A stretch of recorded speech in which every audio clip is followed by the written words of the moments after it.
jeûner des produits qui ne sont pas bons. Donc vous allez jeûner des produits laitiers, d'autant qu'il n'y a pas que des facteurs de croissance dans les produits laitiers.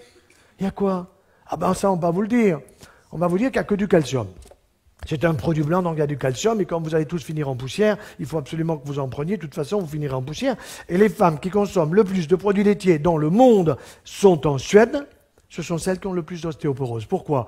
Parce que ce que le lobby des produits laitiers ose vous dire en minuscule, dans une astérisque en bas de page avec une loupe, il faut le lire, c'est que le calcium animal est absorbé au maximum par votre intestin, par votre tube digestif, à 40%. Ça veut dire qu'il y a 60% qui, normalement, foutent le camp dans les déchets. 60% dans les déchets. Par contre, on ne vous dit pas que le calcium végétal, celui que vous avez dans une pomme, dans une poire, dans des légumes, dans des légumineuses, dans des amandes, des noisettes, tout cela, tout ce qui est végétal, c'est 75% de l'absorption. Attention, si vous mastiquez bien. Sinon, vous allez faire des phytates. Et les phytates, vous les retrouverez tout simplement dans les déchets. Ça veut bien dire que le calcium végétal, c'est celui qui est le plus intéressant pour éviter une ostéoporose que je ne veux pas. Et que pour éviter cette ostéoporose, eh bien, il faut que je prenne plus de calcium végétal que de calcium animal, parce que le calcium animal, j'en absorbe 40%.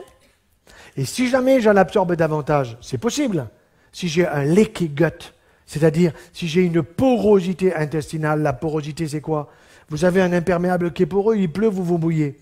Si vous avez un intestin qui est poreux, ça veut dire qu'il y a des molécules qui passent, ça c'est juste, le fructose doit passer, mais s'il y a trop de calcium qui passe, le calcium il arrive sur l'os, et moi je vais vous faire le dialogue avec l'os.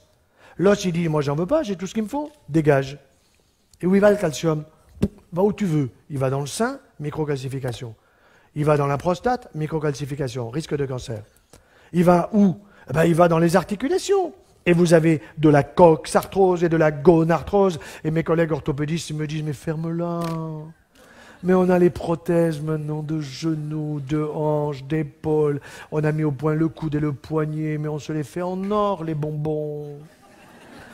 Je ne suis pas d'accord.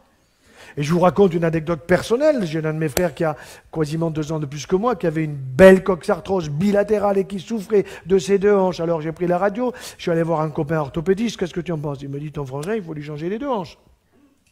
Bon, il a été d'accord parce qu'il avait mal. Alors on ne change pas les 2 en même temps, parce qu'il y a des risques emboligènes, etc. Donc c'est l'une après l'autre, à 3 ou 4 mois de distance.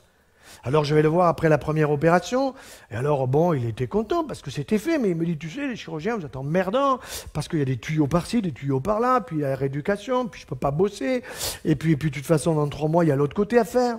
Je dis, mais tu veux vraiment te faire opérer de l'autre côté? Il me dit, mais j'ai mal. Mais tu as une solution, me dit-il. Je dis, bien sûr. Et c'est quoi ta solution? Eh ben, il faut que ta femme écoute la mienne. C'est aussi simple que ça. Il faut que tu arrêtes de bouffer du beurre, des béchamels, on mange très très bien chez toi. Mais c'est la cata. Tu manges beaucoup trop de pain. Ah, mais je me régale avec le pain. Ah ben oui, tu te régales, je suis d'accord que tu te régales parce qu'il est fait pour que tu te régales. Mais il t'esquinte la santé. 1, tu as du surpoids. 2, tu manges trop de produits laitiers.